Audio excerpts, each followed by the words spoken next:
What is up? What's happening, everybody? We're here today, a little bonus blood episode on a Sunday in the midst of Horror Fest to talk about the decade that I don't think was represented enough on my Horror Fest list. So this is one of the reasons I'm super stoked to be able to do this. We're doing our top 10 80s horror movies with Mr. Phable, my brother. What's happening, dude? Station, man. Just lay back. Nice Sunday afternoon. Get to talk some horror movies. My boy Verno. What better place to be than here? Hell yeah, man. I think I thought of you for this because I know, I don't think there's not many people that are going to argue super strong against the 80s being the best decade for horror. I'd make a case for the 70s as having like some of the best. Like if I were to sit down and make my top of all time, a lot of those are going to be from the 70s, but a surprising amount would be from the 2010s too. Yeah, Hereditary and Get Out and just a lot of like the elevated horror from that era. I think yeah, reminds me of the 70s, but the 80s, man. The 80s is what we had a great conversation kind of after our Happy Death Day conversation, and you mentioned the creativity. Like yeah. this is where we got these crazy ideas, and this is where we really got the boost in practical effects. And we were Right. talking about, I think it's like from Star Wars. Star Wars came out and people were like, oh, we can do shit like that. Like, and it really like just the advance in the practical effects is what like set things like it set people's minds to be like, oh, we can do whatever the fuck we want.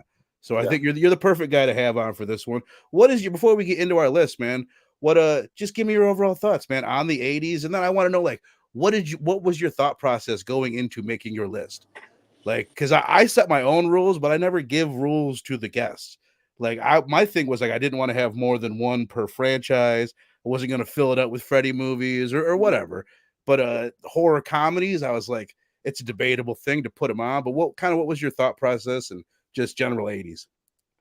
Well, generally the '80s. It's like I said. It's like one of the most creative eras of all of filmmaking, not just horror movies. I Right, think it right. applies to science fiction movies. I think it even applies to comedies and romance movies and just anything you Totally, can think man. of. Um, I don't know. Maybe the cocaine was in high supply in those days. I guarantee it had an effect. um, There's no way it didn't have an effect, right?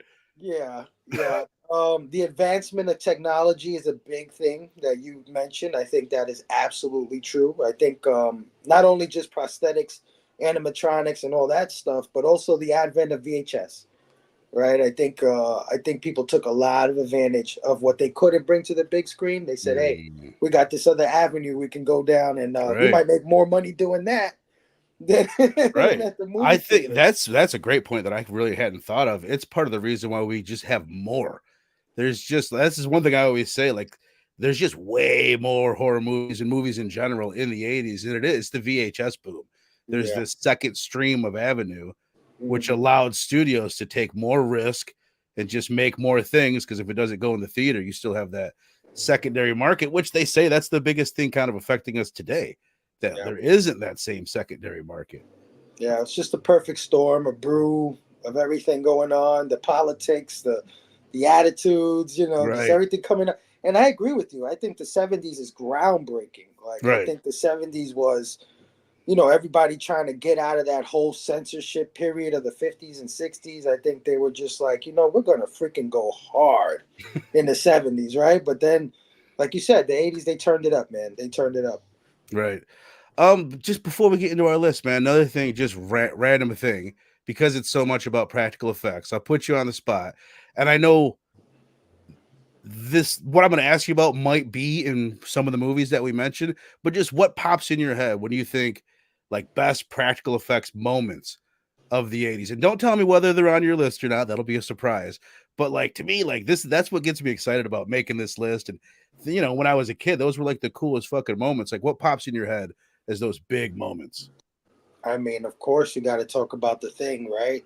And all Right. the stuff that happened in the thing. You got to talk about the fly. Uh, Right. I think some of that stuff is iconic. With Um, Robbo team for the thing. And there was a bunch of people that worked on that. And then I was just looking up. Chris Wallace did The yeah, Fly. And I don't think that's a name you hear enough, but uh, you should. You know what right. I mean? Because that's one of the best practical effects movies of all time, for sure. The Fly. And he did The Fly too, which is maybe even more, it leans into the practical effects even more in The Fly too. Yeah, yeah. But there's just so much. Um, Nightmare on Elm Street, John saying 100%. yeah, 100%. All of that stuff, man. Oh, Day of the Dead. Right. I mean, that has one of the most craziest practical effects I've ever Right. seen. Which is Tom Savini. Usually when I think Tom Savini, I think slashers. It's Friday the 13th and the Prowler and all that, which is cool, but it's like Day of the Dead is a completely different animal with the zombie effects and all that. What I was gonna mention that I told you I just watched Hellraiser yesterday. Dude, that moment, what is it? The Frank's rebirth of Rebirth. Frank. Yeah. Bob Keane Oof. did that one. He's the same guy that did effects on Candyman. That I would say that and the American Werewolf in London, and then pretty much everything that happens in The Thing. Yeah. Those it's like the best practical effects. The rebirth of Frank might be my favorite moment in I all of gotta the agree 80s with you, horror. brother. I gotta agree with you. That scene is, if you're into that stuff, it's probably one of the most beautifulest scenes ever filmed. You know what I mean? Right. Just on some gory shit. Like it's like this is beautiful. It's so gooey. Yeah. And just like the translucentness of it. It's Yeah. like it's like a werewolf transformation scene, but it's like a human being born. It's so Yeah. just insane looking. It really is. I mean, people say it a lot, but it's a lost art. We've went so far away from it. There just isn't the people spending the money or that even necessarily have the skill that are working in the industry. Training. Right. Because Mm-hmm. there's no need for it. There's not as much need for it. Right. And then even nowadays, if you do get something really cool in the practical effects, you can't really tell because you know there might be some CG that's mixed in there with it. But yeah, I don't know, man. Just like looking through my list yesterday, I was like, practical effects are such an important part of it that I just wanted to spend some time talking about it. Just name off a couple more people. Stan Winston, he did the Terminator, he did Aliens, he did Predator. Holy shit. This is a guy who won 4 Academy Awards. This is a name I didn't know, but Mark Shostrom, I'll pronounce it. He worked on the Freddy movies, which John pointed out. He was a big part of designing with Wes Craven. Wes Craven kind of came up with the design for Freddy, but he was a big part of that movie. And then he did Evil Dead 2. He did From Beyond. And then in the 90s, he did Bram Stoker's Dracula. Damn. So I just figured that was a name worth mentioning that I hadn't heard before. And Tony Gardner. He was the main guy on The Blob. He worked on Tarman for Return of the Living Dead and a lot of the effects in Return of the Living Dead. And then he's just still working. Like he does, he's kind of taken over the Child's Play franchise. He does all the new Chucky stuff. He's the lead guy. And he's he's just everywhere. Music videos, like his name pops up so much. He's actually he's in Return of the Living Dead too. He plays a zombie. I think he plays a couple zombies in Return of the Living Dead. But all right, before we get into our list, man, quick what up to the chat. We got Rogue Collecting, Mr. E, 9-panel grid, Inja the Binja. Already mentioned John, but he's worth mentioning twice. Christina Payne, appreciate seeing you in here as well. And then we got live stream. Oh wait, no, that's always there. That's just this thing that's at the top with the duck.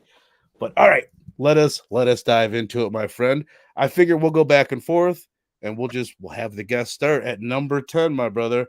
And that also when we get to our number 1, that's when we'll do our honorable mentions for people that are curious, which is basically going to be us listing off like 100 horror movies before we get to our number 1. Not quite, but something like that. But what do you have at number 1, dude? Or number 10? I'm sorry. All right, so for number 10, first of all, let me just preface by saying this is the hardest list I've ever had to put together for any of these things that we do, period. So don't get too mad at me, y'all. Right. Well, the other thing worth saying is that like we both made it really clear that these are our favorites. Like if I were to make a list for best, it would almost be easier. It's like, there's like a science behind what's the best one almost. But this is our favorite. So there's a lot of the greatest horror movies of all time that slid out of my top 10 because I wanted to put some in them. Like, damn, I've watched that movie like 40 times. How is that not on my, it's got to be one of my favorites. Some of my honorable mentions are probably somebody's number 1 or some critical darling, Right. It's definitely favorites here. So for my number 10, this movie, in hindsight, has probably been retroactively billed as a science fiction action movie in a lot of ways. Mm-hmm. But in 1986, this was the follow up to one of the scariest movies I had ever seen. And so you have to have that context going into it. I was a little kid. I'm anticipating the sequel to this giant horror movie, and as soon as they hit the colony of Hadley's Hope, and the Space Marines had their radar gun or whatever it was with that beeping noise, which is so iconic. Of course, you know I'm talking about Aliens Hell yeah. from 1986. Hell yeah. Such an impactful movie on me. Something that I don't know. I feel like it's such a big influence on movies. Period. Like I Right. think a lot of movies going forward took a lot of the Aliens formula. But I feel like we've brought it up before. Sorry to jump in, but no, like go ahead, brother. Yeah. we were kicking around like what's the first like movie that gave like Die Hard, that those movies that combine action with the quippy comedy. You know Right. what I mean? And then we were like, shit, man, maybe it was Aliens, like Back to the Future, but that's not an action movie. And as Right. far as like mixing the comedy and the action and the horror, like this gave us like the formula for the MCU minus the horror. Right. Right. Yeah. No, totally. It for me it's an influential movie, but none other than that, it's pretty scary. Right. You know, it may be considered an action sci-fi movie these days with a little bit of horror in it, but I really think that if you go back and watch it, especially when they hit the colony, that's when the horror begins, and it's pretty tense, man. So yeah, Aliens, 1986. That's my number 10. Hell yeah. I'm gonna write it down so I don't screw up our list because I'm known for not being able to follow a list and fucking that up. But hell yeah, man. Surprisingly, or not surprising to you, but to most people, that is not on my list. I don't know what my deal is with that movie. I love Aliens so much that every time I'm like, oh yeah, this is like an action comedy thing, and I'm always a little bit disappointed by that. Mm. But I respect the shit out of it. I've watched it like 5 or 6 times at least in my life. So I mean, I enjoy the movie to a certain degree that I keep watching it, and I guarantee you I will watch it again. But I don't know, man. That's one of those movies that by the end of it, it's like Army of Darkness. By the end of it, I'm just not that into it. And I'm like, you know what? I don't know. I don't know what the fuck it is about it, but I do know that I'm pretty much alone on that point. But all right. So just to prove that these are our favorites and not the best of list, my number 10, not a great movie, but it's a movie I've watched so many times that I had to put it on, man. Halloween Yeah. 2, Let's baby. go. I've just watched this movie so many goddamn times. Halloween being one of my favorite movies. I'm sure same with you. I just love the fact that it picks up right after it. I've always loved that. Like being a kid and like not knowing that when I was a kid. And I still remember me and my buddy renting them both and watching this for the first time, being like, oh, it picks up right afterwards. And it's got the music, and Laurie Strode is in it, and Dr. Loomis is in it. So it's Yeah. like all those things, just things that I love in a not so great movie. Like it came out after Friday the 13th. The slasher boom had kicked off, so it's way more formulaic. But as I said, it's got Laurie, it's got Loomis, it has the music and the Michael Myers mask in that. I just fucking love. It used to Oh, kind of yeah. irk me because it's different and it's weird, but it's like maybe my second favorite mask in the franchise. You got the iconic ending, getting shot in the eyes with the blood dripping, the explosion, and all that. So again, not a terrific movie, but I was like, oh wait, I have to put that on. I kicked out like a ridiculously huge movie to put that on. I'm like, you know what? I've seen it so many times that I have to. So Halloween 2, my brother. I assume not on your list? Not on my list, but I gotta agree with you on a lot of your points. I too was amazed by the fact how it just continued right Right. after. Um, I don't think it's a bad movie in any sense to me. I mean, I don't Right. remember it No, I being mean that. Yeah, comparative to the first one. Yeah. compare. Yeah, well, Yeah. yeah. And Chill. if I'm mistaken, didn't it get nominated for something? Or am I crazy? I have no idea. I Hmm. don't know. I can't think of what it Gotta go would check be. that out. Yeah, I don't know. I don't know. We'll get one of the crew on that. Thank you. I have no crew. Don't expect answers. But but all right. So that's my number 10, brother. What do you got at number 9? All right, for the number 9, man. Uh, this is a classic movie to a lot of people. And I don't find it particularly scary, but I find it really atmospheric. As a child, as an adult, doesn't matter. As soon as it comes on, from the first frame, from the first note of the music that plays, you're trapped in this thing's this thing's aura. I'm talking about The Shining, Oh my god. 1980. Hell yeah, dude.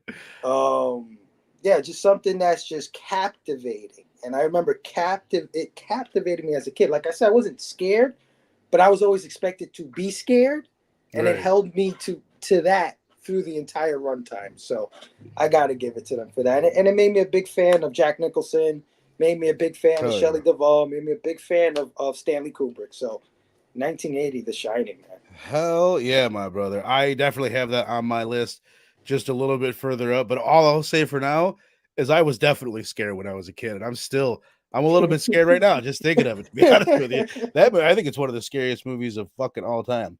He Mm. says we need a making of documentary for Halloween 2 where we see a ticked off, drunken John Carpenter phoning it in. Now he didn't direct that one, but he did do the score and he did write it.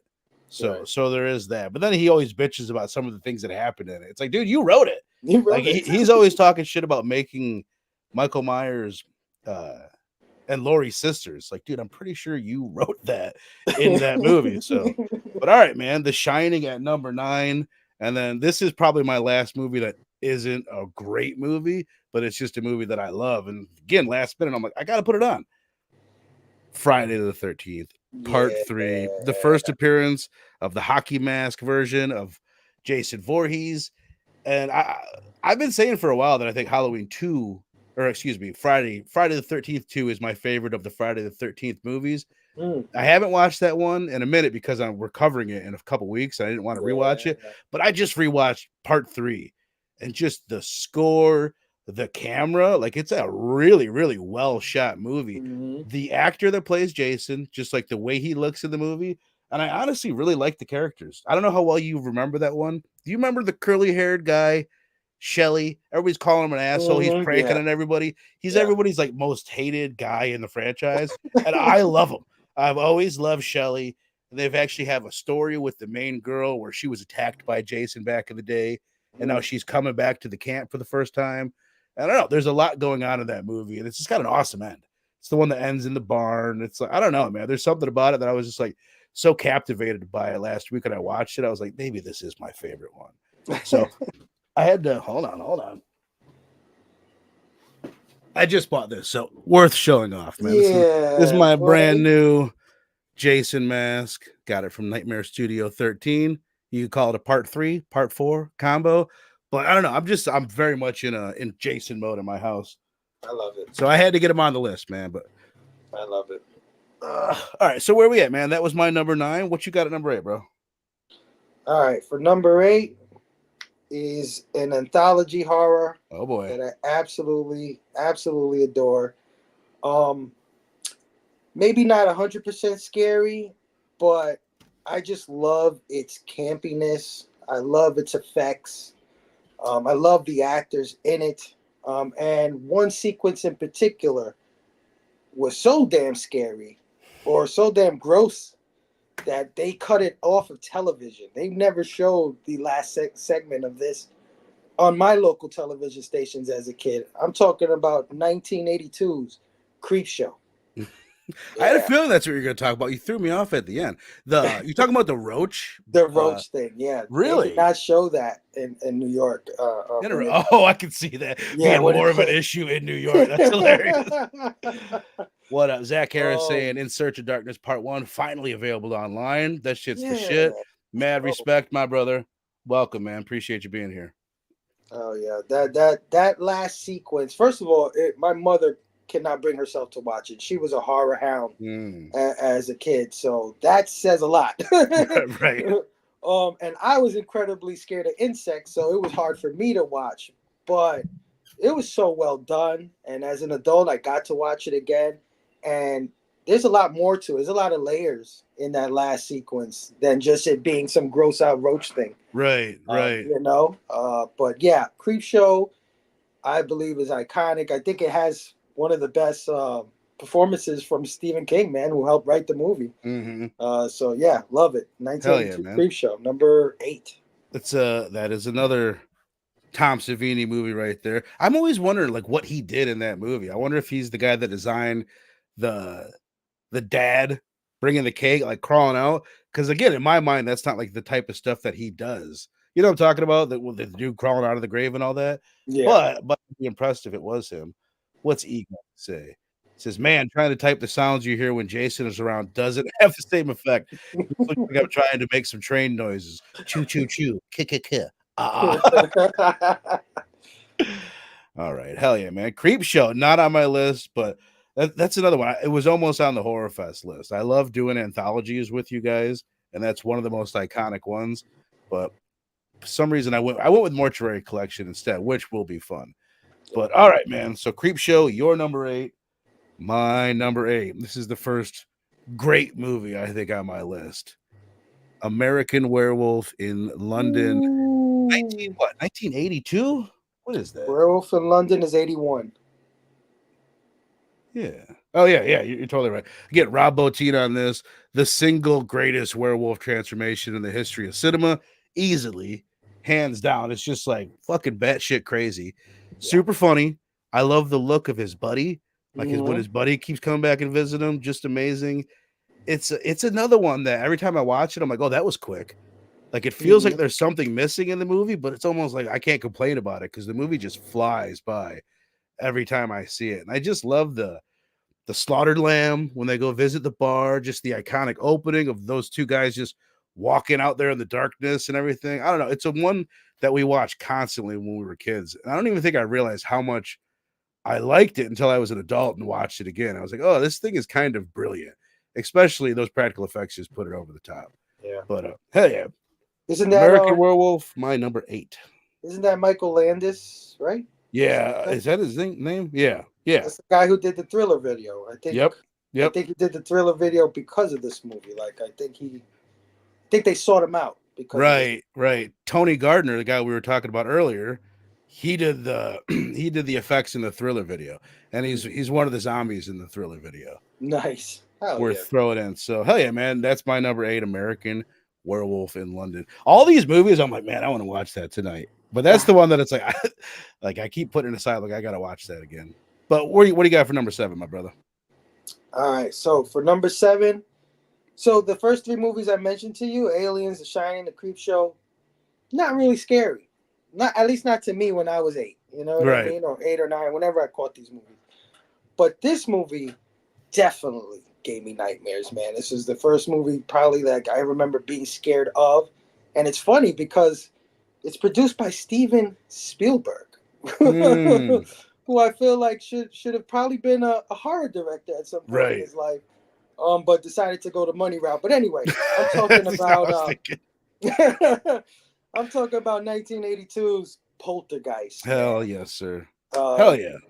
I mean, who wasn't scared of the what is it? What is that called? The TV when it starts being all glitchy. What is Static? static? Right, Yes. right. Who wasn't scared of a static television after that movie? I mean, I don't know a kid that wasn't. So, you know, a little girl getting sucked into the TV. You know, the clown doll thing that Right. terrorized the brother, and all the effects in this movie are absolutely fantastic. It's super cinematic, and I love it, man. It has such a place in my heart. So yeah, my number 7 is Poltergeist, 1982. That is a great one. I have that one on my list too.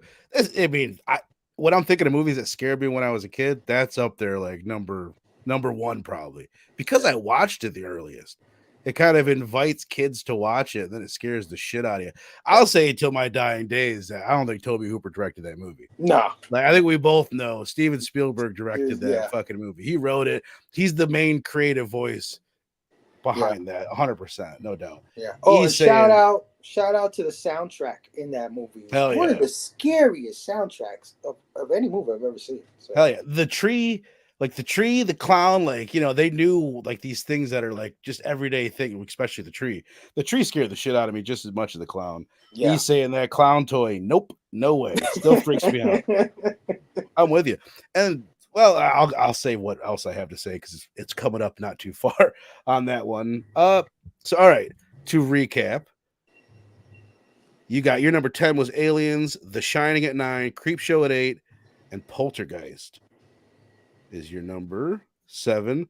I'm sitting here like, oh God, it's easy to write Poltergeist on your phone when it autocorrects. I'm like, how the fuck do you spell How do you Poltergeist? spell poltergeist? Okay. Do not read this, people. All right, so my number 7, I watched it last night, man. We are going to be covering this on Monday for Pop Culture Philosophers PCP Movie Night, Daring Horror Fest. Phable will be there. I will be there. Come on, man. Hellraiser. Clive Barker, first movie he ever directed. It's based on a book written by him. And this is when we're talking about the 80s and we're talking about the creativity from this era. It's this and like A Nightmare on Elm Street for being like the most creative movies out of that era. It's insane. But this one goes like the sleazy route too. It is dark. It is nasty. Completely forgot about that bit where he's cutting the rat. Do you remember that? Yeah. It's been a while since you watched it.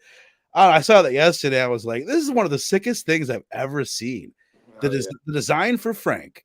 Like, we already talked about the rebirth of Frank, but like when he's back and he's just like walking around being creepy as shit, it's like one of the more iconic, like creepy looking designs from the 80s, man. Again, Bob Keane.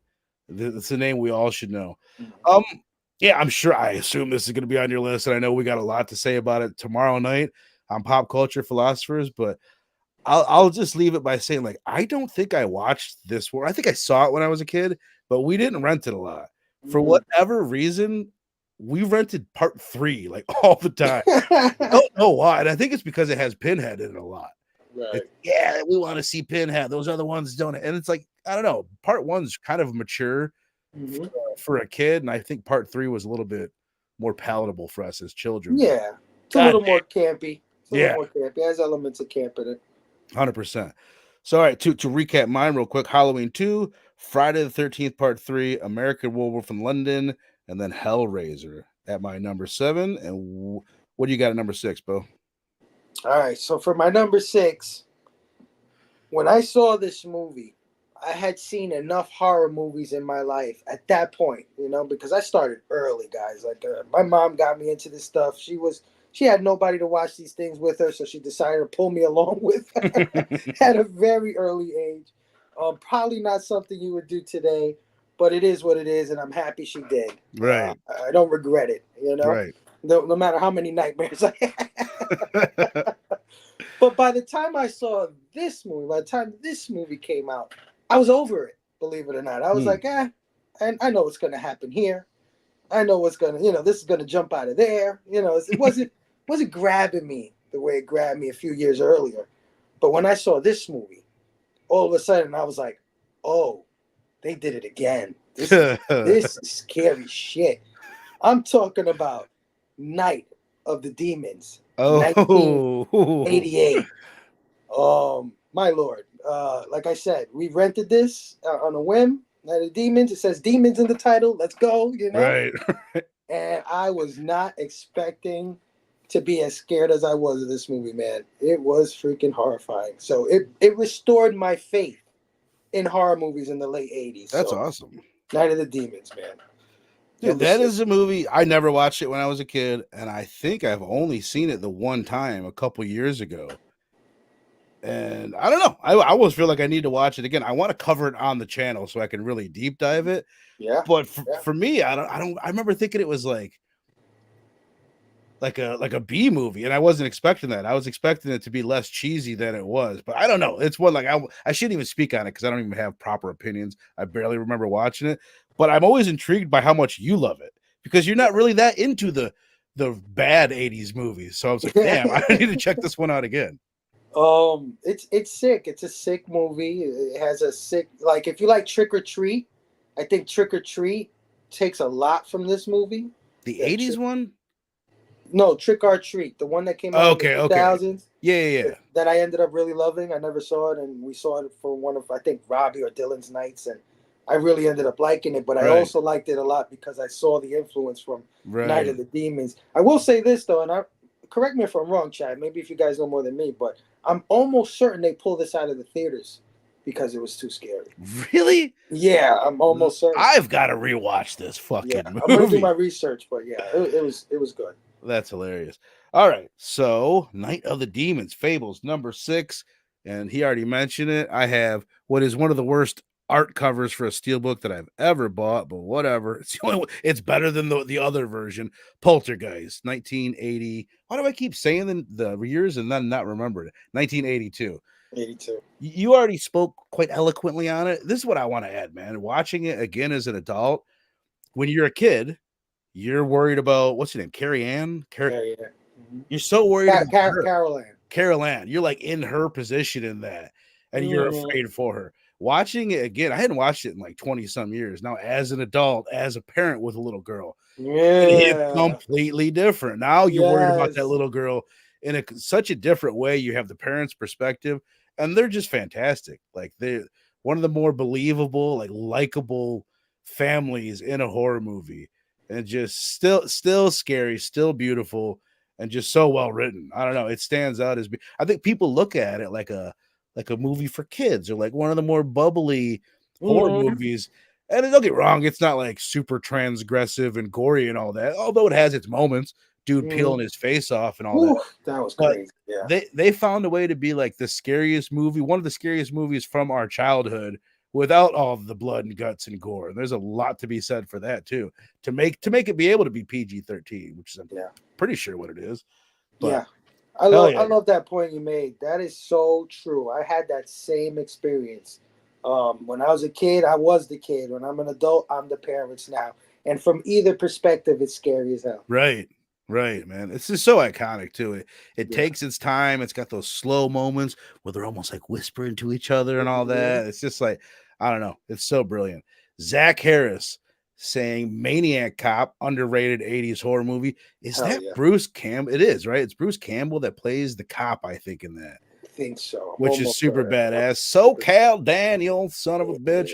What up, brother? Appreciate you being here. Chill out, man. He's got a lot to say. Prom Night 2, Christine, Halloween 2, The Blob, Hellraiser, Demons, Intruder, Night of the Demons, Poltergeist, and Carrie. It's 1976, bro. You almost nailed it. Carrie are my top 10. But that's fucking awesome. I love your list. Love it. Yeah. I have at least one of those will be coming up in my top 5. So we will get to that when we get to that. So I just did my number 6. So we are moving in to Mr. Fable's top 5. Oh yeah, here we go. All right. So for number 5, I mean, we mentioned this movie already during this. How can you not mention this movie when we talk about 80s horror movies? One of the most creative movies, I think, just period in horror. And I'll just say it. It's A Nightmare on Elm Street. Hell yes, sir. Hell yes, sir. I wish I had just the solo one to cover, but it'll be coming October 15th. There's the box set. Hell yeah, man. When this movie came out, first of all, it was a video store favorite, right? Like everybody was like, did you read Nightmare on Elm Street? And this was the one movie, like everybody has a cousin or a little brother or older brother or whatever, family members that you used to hang out with constantly as a kid, or maybe a neighbor or something. And anytime I said, hey, you guys want to watch A Nightmare on Elm Street? Nobody wanted to watch this movie. I was the only one out of everybody who like loved to watch this thing, no matter. I didn't care how scary it was. It was just so cool. Freddy has a freaking hand of knives. I mean, that's all I gotta say. This movie is iconic. So yeah, number 5, A Nightmare on Elm Street, 1984. I love it. I love it so much that it is also my number 5, A Nightmare on Elm Street Part 1. Dude, you know what? When we did, you and I both were on the PCP Movie Night franchise review, I think, 2 years ago. And on that review, I think I gave the first one a 4.5 and I gave the third one a 5. And I think I was wrong. Like, the more I think about it, the third one's great. Like, don't get me wrong. But the first one, you know what I did? Like, yesterday, I was sitting here just trying to think of, like, imagery from the third one, and just not nearly as much iconic imagery Like when you think about the first one, the claw coming up between Nancy's legs, Johnny Depp's death, fucking blood flying up in the Blood, air, Tina floating around on the ceiling. feeling, yeah. So yeah, just so many, the fucking foam with the tongue coming out of it. So many iconic moments. And then plus, obviously, it's the original one. It's the one that came up with the idea. With the idea, yeah. Freddy, But, he was, I think 1,000 years from now, like if you pull out pop culture like icons, he might be the only one to survive. Maybe 10,000 years from now, he's Yeah. never going anywhere because there's no one else that does his job. right. You know what I mean? Like, I've said it before. Like, oh, there's a guy that comes to your house and stabs you. Who? Is it Michael? Is it Art the Clown? Is it all these different people? But it's like, oh, there's a dude that comes in your dreams and kills you, and if you die, you're dead for real. It's like, whoa, it's Freddy. Like everybody knows it's Freddy. And he's one of the most, I think I saw recently, it's Mickey Mouse and Freddy Krueger, the two most famous around the globe, like icons. He's the second recognizable character. And that's insane. So yeah, man, he could have easily been number one, but this just shows you the strength of the 80s. Dude, I'm right there with you though when you said part 3, because on my list I wrote A Nightmare on Elm Street, honorable mention to A Nightmare on Elm Street 3 Dream Warriors 1987. Hell yeah. Only because it came out in the 80s as well. Won't be on my list, but it was a good one. It was a good one, part 3. It's a great one. And as far as like being creative, they go for it with that one. Yeah. They go balls out. It's got really cool effects and all that. It's just it's not the first one. I will say it's worth mentioning a ding for like why this isn't like the number one, because I fucking love this movie. It like on rewatches, and I've rewatched it a lot. That's part of the problem. Like I watched so many times as a kid. There are slow plot beats where you're waiting for them to get through their just the plot beats they've got to get through to kill Freddy in the end. And then Heather Langenkamp's acting, not not the best. Great character, but not the best actress in the world. But serviceable. She did her job. Rogue saying Nancy is one of the best. She just fed it with everyone's shit. And part of what makes her like performance to be like not the best, it's not necessarily her fault. She's so stressed out from lack of sleep that she's acting crazy and she's almost a little annoying at times. It's like, take a nap, Nancy. You need a nap. But yeah. I mean, I could say the same thing about her mother too. You know? Oh, her mother's worst. Yeah. So there's issues when it comes to that. But the creativity, the it's fucking Nightmare on Elm Street 1. It's huge. Right. I mean, everybody was scared to go to sleep. Right. It's legitimately afraid to go to sleep as a child. That's insane to think about. All right, but before we get to your number 4, 9-panel grid says in no particular order: The Fly, The Thing, The Gate, The Prince of Darkness, The Shining, Poltergeist, Change-ing, I believe he means Changeling, will forgive you, American Werewolf in London, Elm Street, and Friday the 13th. Fucking bangers. I couldn't argue with a single one of those. No. Prince of Darkness is the one that like I need to rewatch. It's the one that people say like, yeah, give it a couple watches because it's a weird, oddly paced movie, but it's cool. It's definitely fucking really cool. Oh yeah. But all right, moving in to your number 4, Phable. What you got? All right, so for my number 4, I think we mentioned it a little earlier when we were talking about effects. Mm-hmm. There's one particular effect in this movie that I was always like, I knew it was coming, and when it was coming, I was just like, like I want to see it, but I don't want to see it. It was that intense and that realistic at that time. Now I can look at it and be like, I know how they did that. But then, I mean, you couldn't tell me they weren't ripping a human being in half. And I'm talking about Day of the Dead, 19. Hell yeah. I'm so glad you have this on your list, man, because it's worth being on the list, but it wasn't on mine. Hell yeah, dude. Just, in hindsight, probably Dawn of the Dead is a little better as a movie, but the effects in this movie were just crazy, like just ripping the eye and all this other shit. And Bub was a great zombie.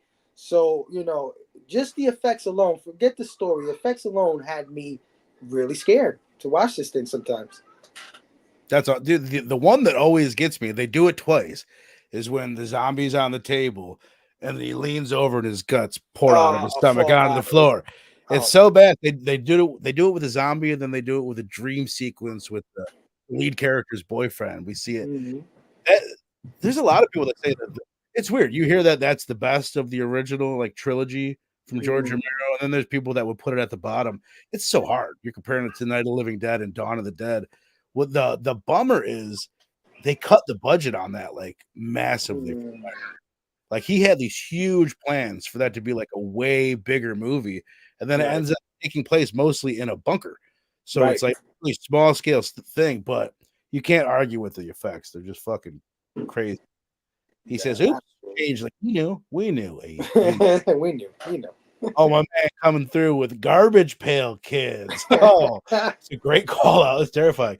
Did you notice I put in the intro the Large Marge bit Oh from yeah, Pee Wee? It's not a yeah. horror movie, but as far as being like one of the scariest moments of That my sequence. childhood, Yeah, Large Marge, man. agree 100%. And I watch it now, and I'm like, oh, that's claymation. But I don't know. I couldn't tell that when I was a kid. It was Yeah, crazy. it's so crazy. I just Yeah, rewatched the scene to put that clip together. It's still freaky. It's yeah. still like what was that doing in that movie that was made for kids? Like what? Insane. All right, man. That was. I feel like I need to double check my list and make sure it lines up with my 4Ks. Okay, Your it number does. four, It right? does. My number 4, which we covered last year for Horror Fest, The Blob, Yeah. 1988, the remake, baby. Now, part of my like thinking when I was making this list is like when I think 80s, I think practical effects, which we've mentioned a bunch, but also just like fun. Like there's one movie that fell out of my list because it's like when I thought about movies I want to rewatch, it wasn't I wanted to watch this more than I wanted to watch it, man. The Mm, Blob, the practical effects are fucking insane. And it's also like I think of this as kind of like a movie, like, oh, it's almost safe for a kid to watch. I watched it when I was like 5 or 6 years old. Then rewatching it, it's one of the meanest movies of all time. But super it mean. doesn't feel like it. You almost have to like think about it, like, oh yeah, that was fucked up. They set up they set up 2 love stories, and then they kill half the people involved in each one of them. I think they all die from one of them. The Yeah. cop and the waitress, they kill them Yep. both. The main character and her boyfriend, they kill the boyfriend. And then, Mhm. as Chill's saying, they kill a kid. They And kill a it's like kid. so brutal the way they kill the And kid. yeah, it was disgusting. But I mean, they kind of gloss over it all, and it doesn't like make you feel like shit, which you could put as a negative, but I put it as a positive to have Mhm. all that nastiness and then just the practical effects in this are like some of my favorites Yeah, ever. The moment absolutely. where the boyfriend's covered up and everything. I think you mentioned it when we talked about it, how there's like 3 different facial designs for him. Right. There's Yep. him covered, and then there's like all these different levels of deterioration. Then his Yep. arm falls off and it's still twitching. It's just like, I don't know, one of the best movies of the 80s, and one that I watched a lot when I was way too young to be watching. I So totally agree, dude. I think there's a as horrible as it is and as gruesome as it still has a tonality of fun. right. Sort of like Creep Show. Yeah, Right? Creep exactly. Show is fucked up. People get all, whatever, it's disgusting, but it's fun. It's weird. I don't know. But yeah, I Yeah. agree with you Well, 100%. it's crazy that they were. I wish I could think of the guy's name. It's not coming to my mind. Maybe someone in the chat. But the guy that directed this movie also did uh part 3, Nightmare on Elm Street Part 3. Oh, So another one of the biggest movies of the banger. 80s. And I'm sitting here not being able to come up with his name like an ass. What a dick. Shame on you. But all right. All right. Well, maybe we'll get to it. So moving in to your top 3. Again, we'll do our honorable mentions before we get to the number 1. But Mr. Phable, what do you got at number 3? So for number 3 is a movie that I went to the movies to see as a kid. Again, my mom dragged me to everything. And what I saw there was a revelation of filmmaking. I did not expect to not only be grossed out the way I was grossed out by it, but also to be so in love with its filmmaking qualities. Like it unlocked that thing in my head that says maybe I want to be a director I have a feeling I know what you're going to when I say. grow up. And I'm talking about 1986, The Fly. Hell yeah. Jeff Goldblum, Gina Davis. Such a I don't even know how to put into words how I feel about this movie. It is a science fiction horror movie that totally surpasses what it's based on, Right. Oh in, yeah. in every way. It is gross body horror in a way that I've never probably quite seen up to that point. Right. Um, but it's also very touching, and you feel so much for these characters. And I was just like, man, I want to make movies Right. after seeing this movie. So, yeah, my number 3 is The Fly, 1986. This is the movie out of all these movies. I think The Fly might be the one that I watched the most when I was a kid.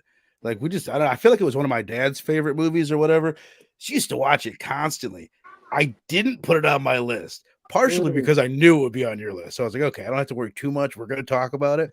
But also, it was the one I looked around. I'm like, oh, I don't even own it. How do I not own The Fly?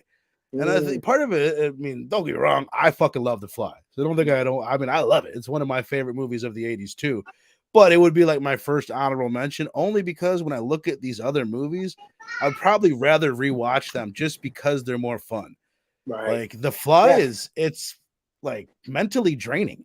It's Yes. terrible what happens, what the guy goes through, what Gina Davis goes through. And I Mhm. guess I was just talking about how mean spirited the Blob is, but this isn't a negative on The Fly. It's just when I look at all these other movies, the other movies give me more good feelings. So I was like, Yeah, all right, I'll put that on the list. I see But that. I'll tell you what, if I was going to make the best horror movies of the 80s, it's in the top 3 easily Right. as like the best because it's like just well crafted, well written, Yeah.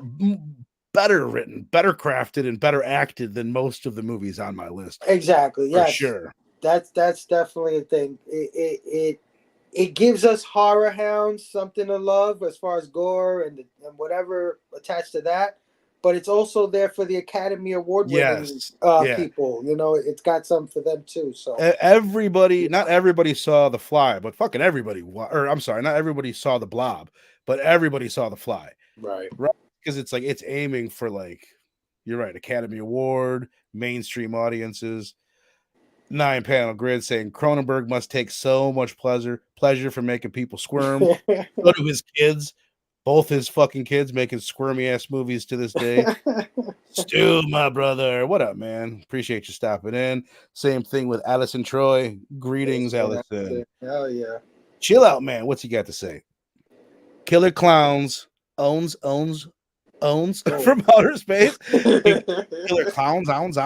I think that's how that was supposed to go. My 3-year-old watches that every day. Really? Nice. I was Okay. just telling my wife that I'm like, I think Madison can watch Killer Clowns with me. She's like, hell no. She's 2, by the way. She's like, absolutely not. What are you talking about? I'm like, okay, Yeah. you're probably right. And you know what else? Just to add something about the Fly, since we're not probably not going to touch on it too much. Mm-hmm. The science fiction aspect of it is just so great. You know, the implications of teleportation and Right. things like that, and the design of those pods. Yes. There's something so I'm alien trying to about think. those pods. Speaking of Alien, I'm trying to think if that's H.R. Giger too. Mm. I know it was I had it written down who did the practical effects. Chris Wallace, I said earlier. I wonder if he designed those pods. Something makes me think it was H.R. Giger. It Just looks, with yeah, the look of him, right? right. I Mm-hmm. don't know. I'm not gonna look it up. All right. Allison Troy says I still freak out if a fly lands on me, thinking it might be throwing up. Is hilarious. All right. So The Fly, your number 3. You already mentioned my number 3 earlier.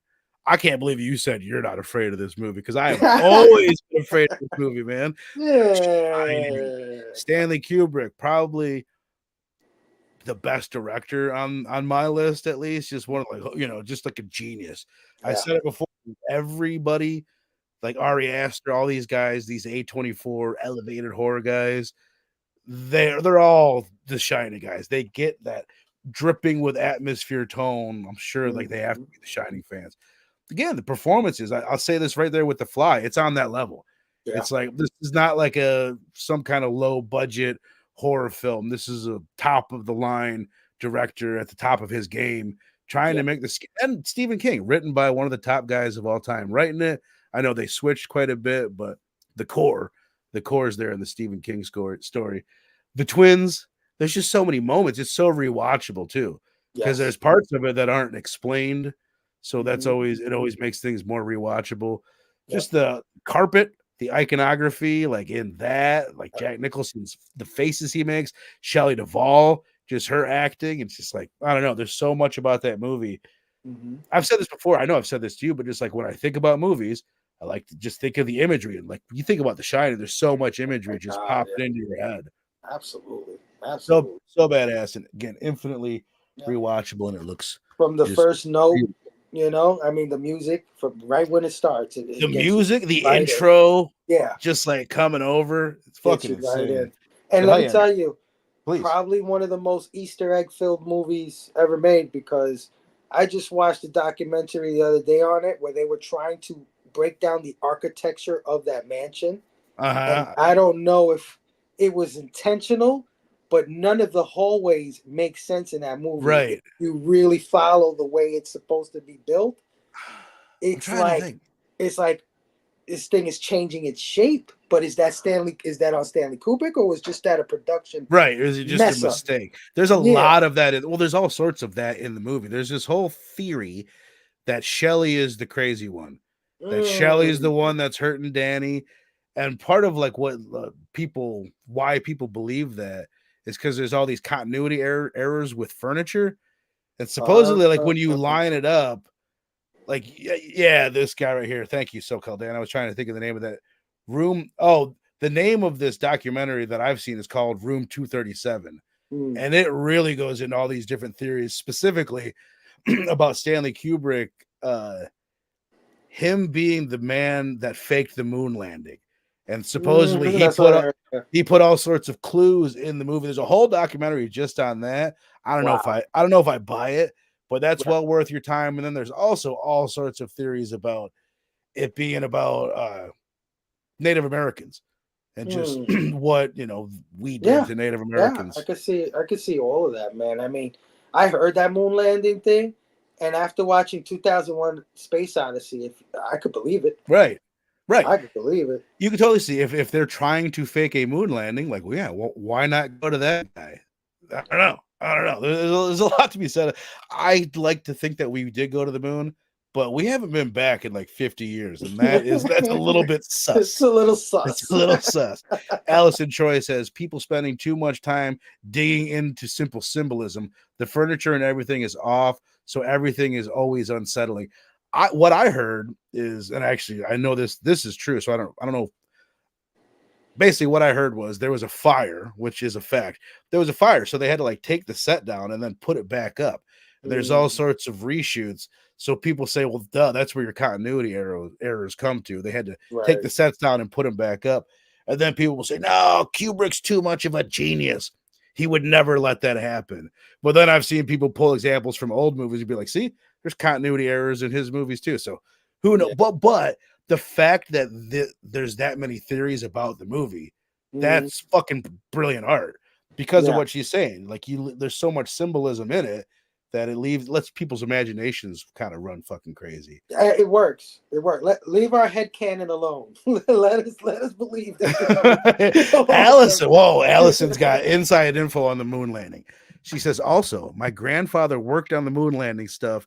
It was real. There you Now, when go. you say the moon landing stuff, are you talking about the fake stuff that Kubrick made or the supposed real stuff? What do you mean? You got to clarify because I am a conspiracy theorist. All right, one more thing, we'll move on. It says, yeah, you can imagine if every movie's continuity errors sparked conspiracy theories. Yeah, exactly. Not every movie will, but The Shining, it sure as shit did. All right, so we now Fable number 2. What do you got for me, brother? All right, so for number 2, we got a movie that we've already mentioned maybe once or twice during this stream. It's a movie that when I went to the video rental store, and remember, box art sold a lot back in those Oh days. yeah. Box art sold a lot. And I saw this box art of this guy with nails stuck in his head, holding a puzzle box in S&M freaking S&M gear. I don't know what you want to call that outfit. I think He's that'll do wearing. it. S&M gear will do it. Yeah. Hellraiser. A what a brilliant and what a pleasant surprise that movie is. Right. Right? Because you're going into it. You're thinking that you're going to see this Pinhead guy, the guy on the box art. You think this is all about him. This is nothing Right. to do with him. He's an element of this Right. I movie. think a lot of people thought they were going to see a slasher movie too, and they didn't. Right. Right. And what you get instead is a very well crafted, Lovecraftian sort of fairy tale that I think back then, maybe not now, because I think we've all caught up, but back then was highly underrated. Yeah. He was in the shadow of a Freddy. He was in the shadow of a Jason, of a Michael Myers. But I think as time has gone on, everybody's caught on. Everybody's kind of figured out, well, wait a minute. My man Pinhead is no joke. I still think, and I might be wrong, but I feel like it's still underseen. Everybody knows who Pinhead is. I said this when I talked about the Evil Dead. It's like the biggest niche horror franchise that there is. Hellraiser might kind of fit in there, where it's like horror fans. What do you mean? Everybody's seen Hellraiser. But maybe I'm just saying that because I didn't grow up with the first one. Right. But I still feel like if you walk up to most people like, tell me the plot of Hellraiser 1. They're gonna be like, yeah, Pinhead comes down and starts headbutting motherfuckers. It's like, no, he doesn't headbutt anybody. It's like it has nothing to do with that. Yeah, so, I don't know. I think it's brilliant, man. It's so good. Totally gets away with not having him in it, right? Because like most of us would probably be like, oh, this sucks. Where's the guy with the pins in his That's head? probably what I thought when I was a kid. Because we're talking like an 8-year-old kid. Like that was probably my exact thought. Where's the guy with the nails in his head? Right. I want to read this before we get too far away from our moon landing discussion. Allison Troy, she says, he helped design the communication system she's talking about a grandfather, so they could communicate in space. He died very anti-government. He wouldn't have ratted them out if it was faked before the end. Oh, he wouldn't ratted them out. He wouldn't have ratted them out. I don't know. Would have. Okay. Would have ratted him out. Okay. All right. So she's like Stanley Kubrick over here. So we got an inside guy saying moon landing real. The Shining, full of shit, she says. Full of shit. She doesn't. All right. So my brother, I'm sorry. What did you just do? I should remember it. What did you just do? What was your number 2? Hellraiser. Hellraiser. 1987. All right. Hellraiser 1987. Moving into my number 2. I have a feeling this is going to be your number 1.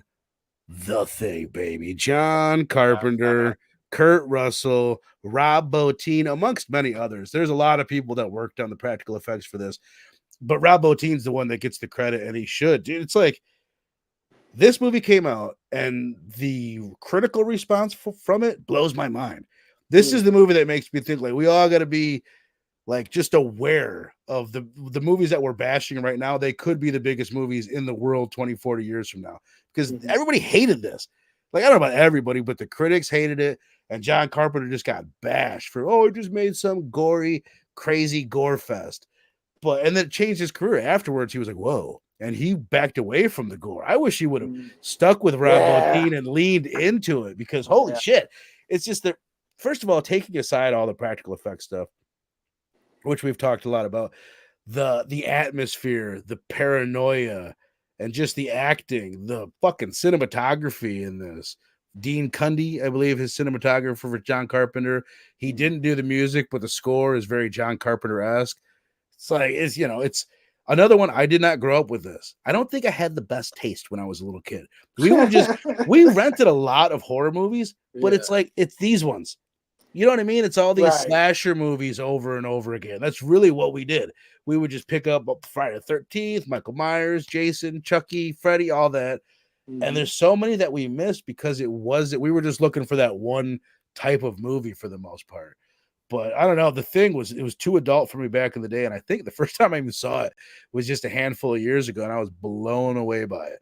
My wife says it's probably her number 1 horror movie of all time. And it's like, yeah. I mean, I don't know. I think it's like fucking incredible. The Thing for me as a kid kind of went over my head. I think me too. A little bit. It was really dryly acted in a lot of ways. So a lot of it for me was the cool special effects. But I didn't really get the undertone of what was going on or the story really, or the isolationism in Antarctica and all that Right. stuff that plays into it really didn't.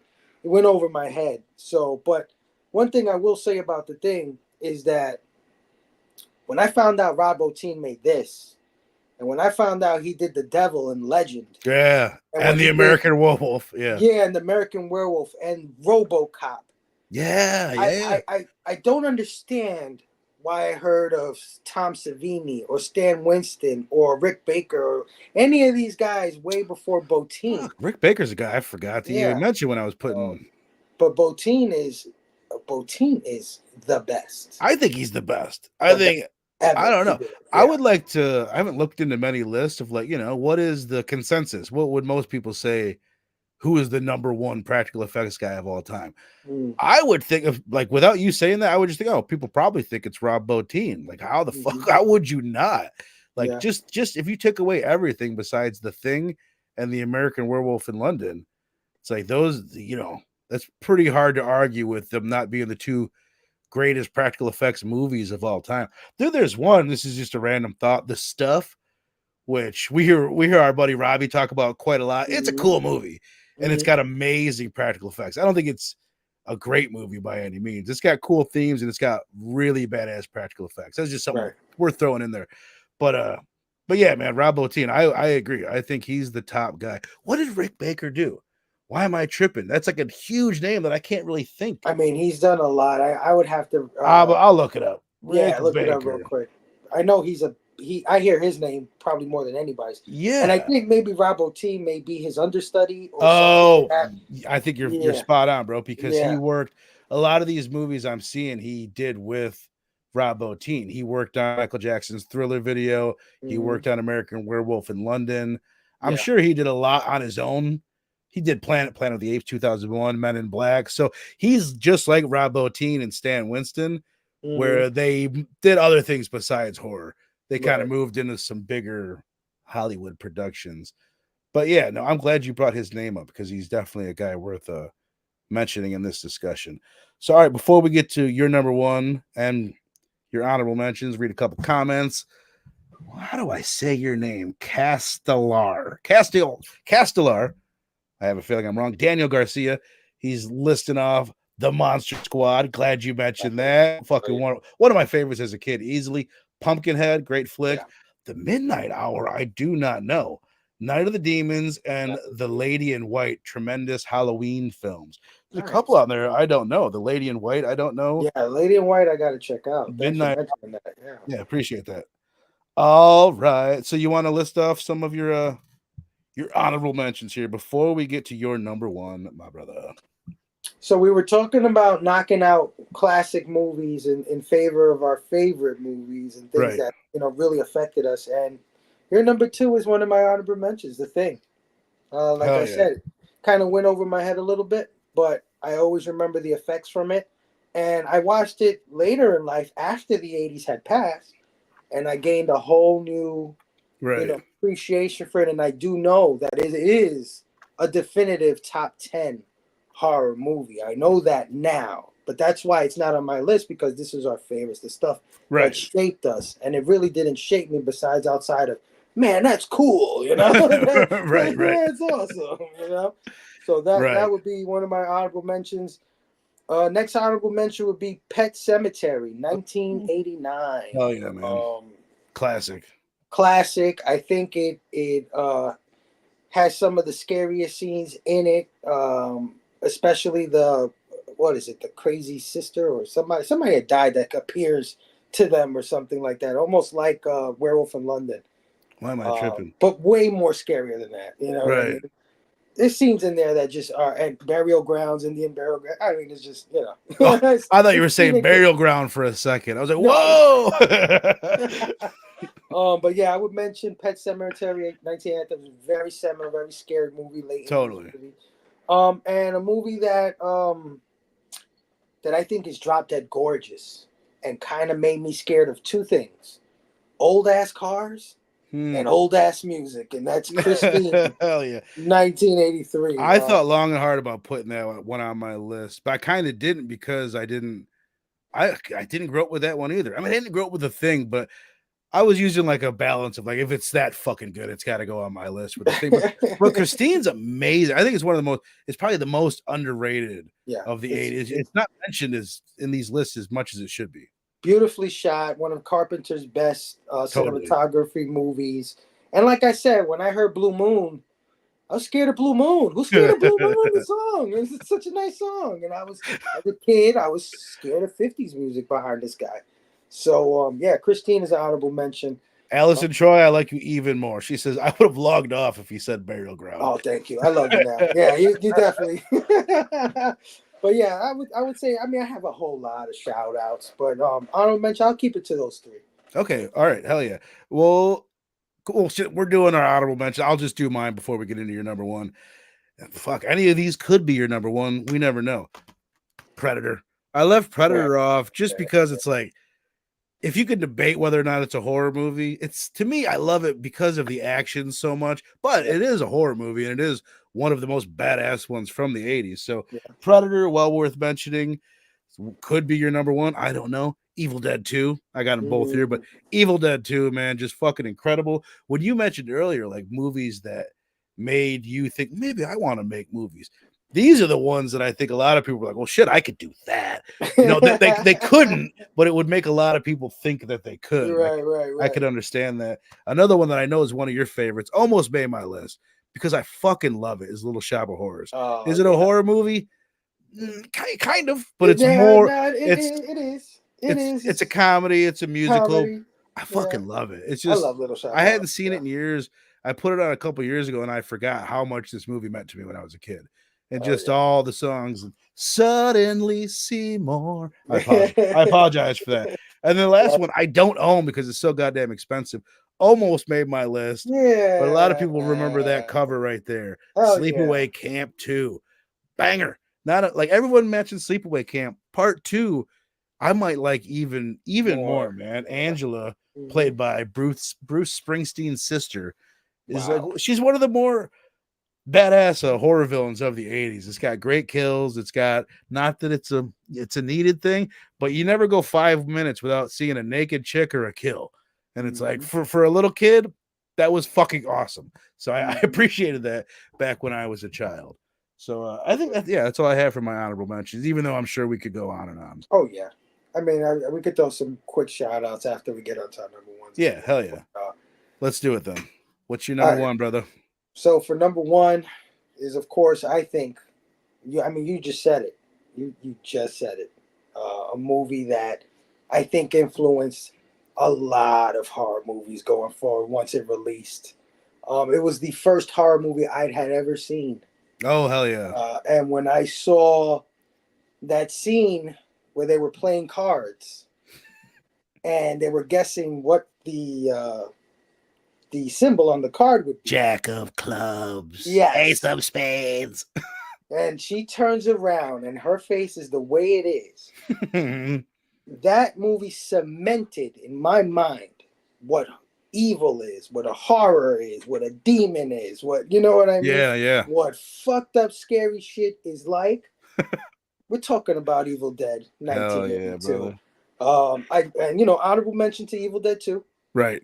Honorable mention because Evil Dead 2 not only is maybe a little better too, but also has one of the most iconic covers of all of box art with the skull. Hell yeah. But Evil Dead 1, I mean, the stuff of nightmares as a child. I had nightmares for days, but I couldn't stop watching it. I wanted to watch it again. For real, yeah.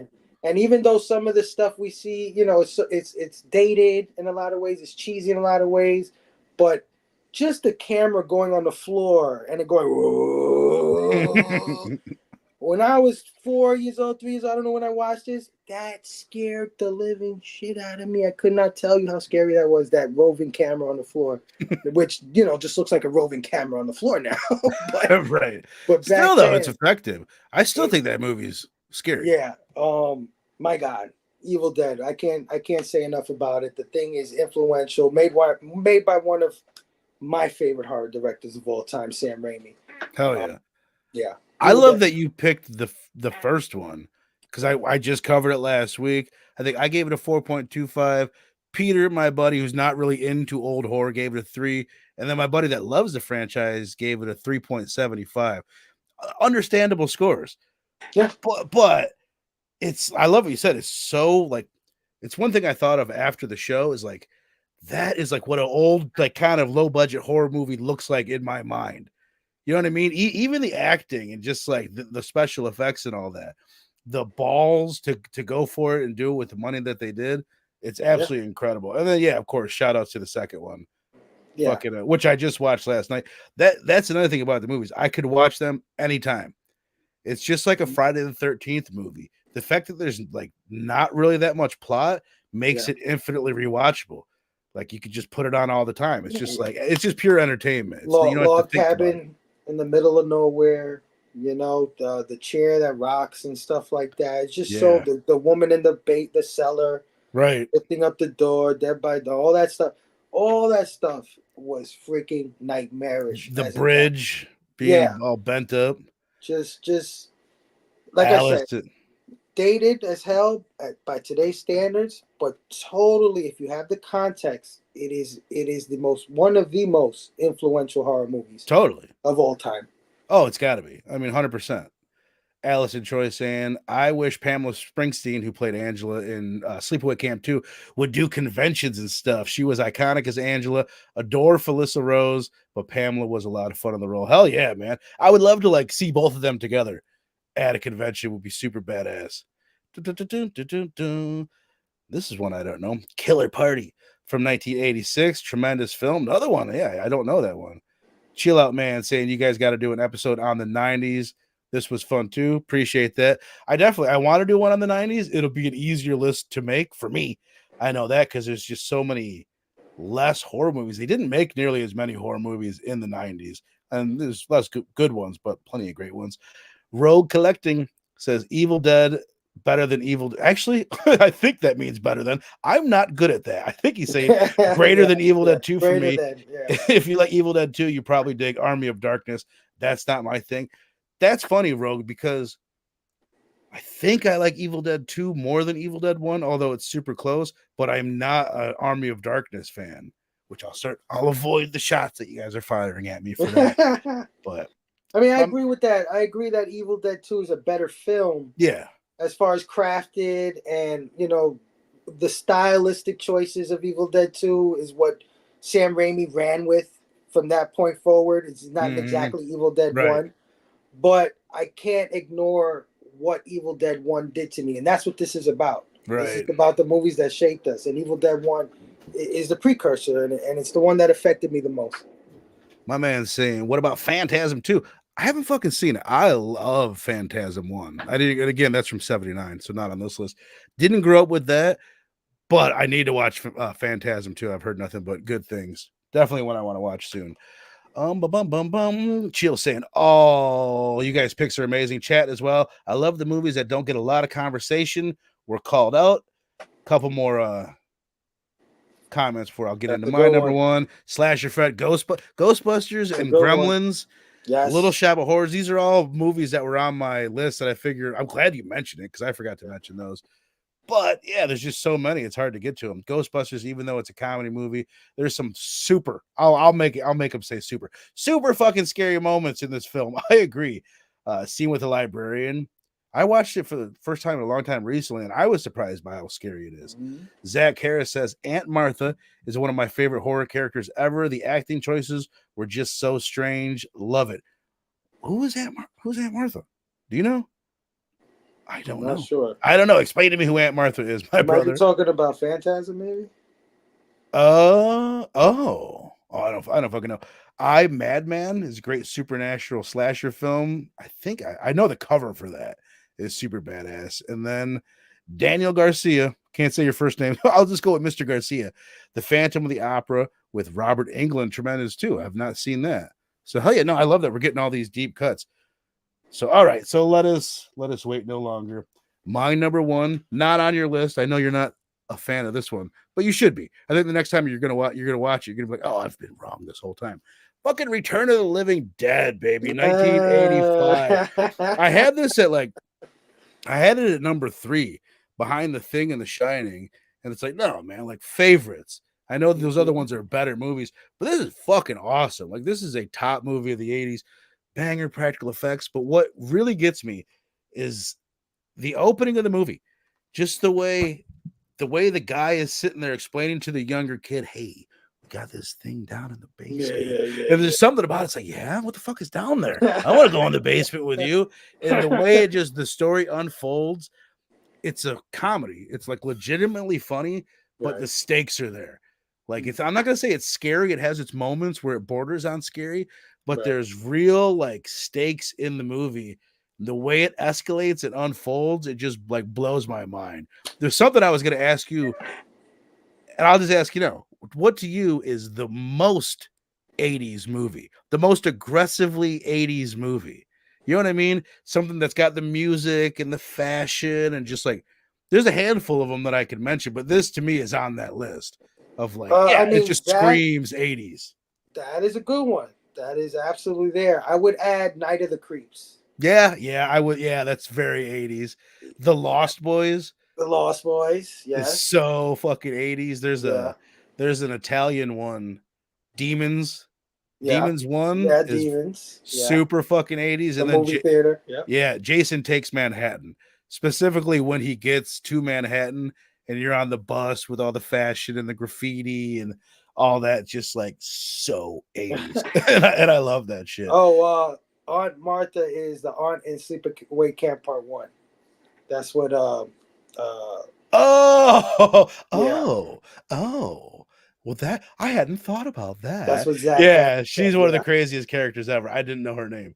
Oh yeah, Neither. I was lost on that for a my minute. man's saying hello, Mary Lou, Prom Night 2, I remember fun, that. sinister horror sequel. It's almost like a Friday the 13th movie. Yeah.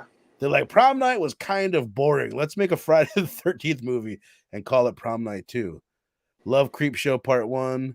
Yep. 2G. What's your top 10 before we leave? Yeah, any of you guys that want to throw in your top 10, Yeah. any more deep cuts, anything like that would be much appreciated before we get out of here. You know, just let's go for it, man. I would shout out The Gate, shout out The Yeah. Howling. You said Lost Boys. I like Lost Boys. Children of the Corn. Hell yeah. 1994. I forget that, how scary that was. Right. Gremlins. Yeah. All these movies, man. Cujo. Cujo. Just to get another Stephen King one in there. Yep. So do a quick recap. Here's Fable's top 10.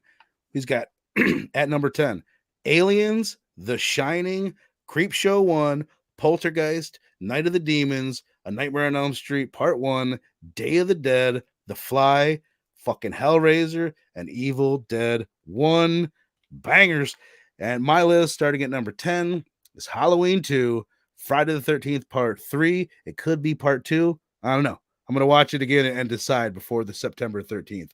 At number 8, I had American Werewolf in London, Hellraiser, Poltergeist, Nightmare on Elm Street, Part 1, The Blob, The Shining, The Thing, and Return of the Living Dead. I'm just like turn around. Oh, Child's Play.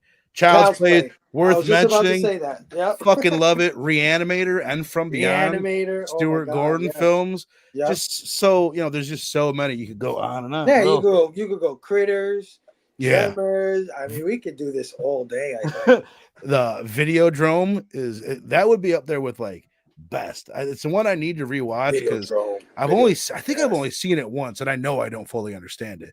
It's such like a deep movie, but I remember after watching it being like, I might like that better than The Fly even. Like as far as like, I don't know.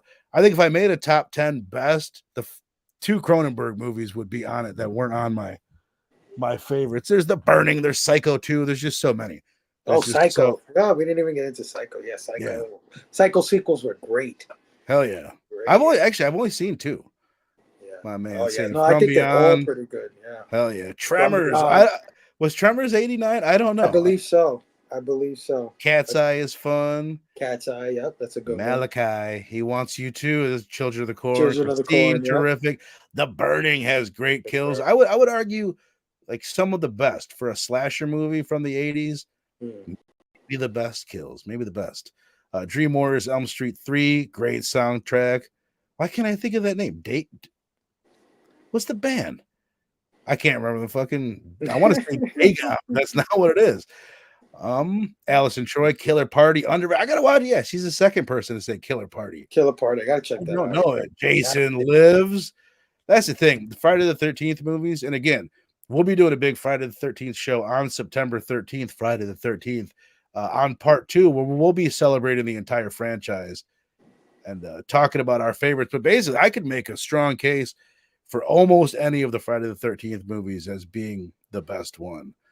So hell yeah, man. Oh, Dokken. Thank you. Thank you. Dokken. I knew I was close, man. Yeah, you guys both had it. Appreciate you. The Prowler is great. Robbie's going to be covering that for a horror fest in like mid-October. It's another Savini one. Mean-spirited fucking nasty kills in that movie. Mm-hmm. Hell yeah. Rogue saying so many good movies. I think The Gate, I think he mentioned that one. That was really, really good one. Right. Covered that on DHS. I loved that when I was a kid. Yeah. But hell yes, my brother. I think we done did it, man. You guys in the chat are absolutely awesome, man. Mr. Garcia, Allison Troy, Rogue Collecting, Chill Out, man. Two Gun. Pew, pew. I didn't even see it in here. Or maybe I did. Sorry. I never gave you your guns, man. How can I forget your fucking guns?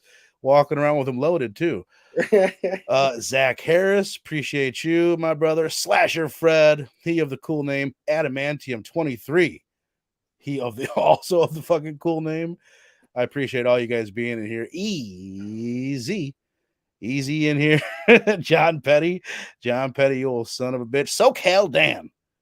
I don't know why I like saying your name so much. SoCal Dan. Slasher Fred, Zach Harris. Stu. Yeah. Big Stu. All right. I appreciate the shit out of all you guys. If I missed anybody, I deeply apologize, and I will come to your house personally and do the dishes for you. Christina Payne, appreciate you as well. So, all right, man, let's get up out of here. Tomorrow night, what are they doing? What's today? Is Sunday, so we got Rockin' Robbie live later. If you want to check out him on Pop Culture Philosophers, then after that, 9:30 Central Time, 10:30 Eastern. Dylan's Horror Show doing Trilogy of Terror. I think a 1970s horror anthology film with oh god, I'm forgetting their names now. Oh my god, I can't think of either of their goddamn names. That's okay, man. Oh my god, Peter Cushing. There he is. There's the one. And then who's the guy that played Dracula in the Hammer? Oh my god, it's just bugging me that I can't think of his name. He played Count Dooku. Yeah. God, my brain. Christopher Lee. Thank you so much. So yeah, that's definitely worth your time. Burnt Offerings from the 70s is eerie. I have not seen this, man. I've almost watched that movie a handful. Yeah, I'm mental noting all of these movies. Yeah, Funhouse is grim. That's a Toby Hooper, kind of like a slasher, I would call it. So chill out, man. I appreciate you. So yeah, and then Candyman. That's what we're doing next Thursday. There'll be no bonus blood next Sunday because it's my daughter's birthday or her birthday party. It's Toy Story 2 themed, in case you wanted to know. Nice. And in case you want to send a gift. But hell yeah, man. What do you got going on, Phable? You're gonna and Hellraiser Monday night on Pop Culture Philosophers. Yeah, catch me on all that stuff. Catch me with Robbie on Monday for Hellraiser and Thursday with Verno for Candyman, man. It's gonna be a great horror fest. So tune in tonight for Robbie, and of course follow Dylan's Horror Show for the Trilogy of Terror. That's another horror fest movie we're doing. So it's going to be a great month, brother. September and October is going to be killer. Hell yeah, man. We got so much good stuff coming up, and Candyman, fucking perfect situation here. It just dropped on Shudder. So if you don't own Candyman, it is now streaming on Shudder. If you have that, so go check it out. Again, join us Thursday for Candyman. Thank you guys so much.